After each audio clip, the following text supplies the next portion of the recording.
Week 15. Discuss the role of classification societies in ensuring ship compliance with relevant convention, regulation, and agreement. Classification society are pivotal in ensuring that ships comply with the international convention, regulation, and agreement that govern maritime safety, environmental protection, and operational standard.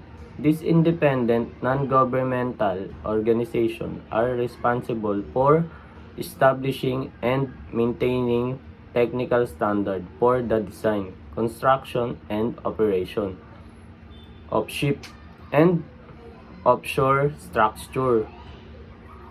Their primary functions is to verify and certify that vessels adhere to the rigorous requirements set by global and regional maritime authorities. One of the most crucial role of classification society is ensuring compliance with international convention established by the International Organization or IMO. The IMO sets the standard that cover a broad range of maritime safety and environmental concern, such as the SOLAS and Safety of Life at Sea Convention, the MARPOL, Marine Pollution Convention, and the International Load Line Convention. This convention established baseline requirements for ship design, equipment, and operational procedures, aiming to protect the safety of life at sea, prevent pollution, and ensure the stability of vessel.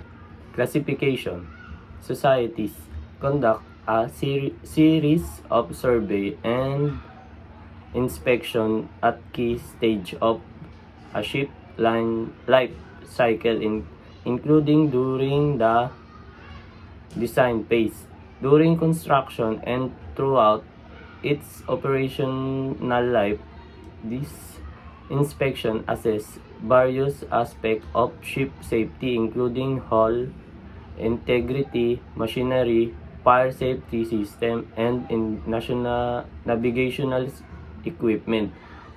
For instance, under SOLAS classification, societies ensure that ships have the required life-saving appliances,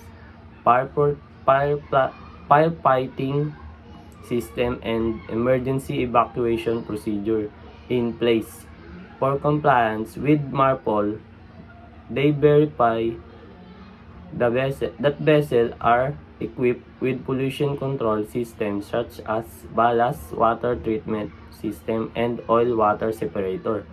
Additionally, classification societies provide certification for ships to operate under various national and international registers,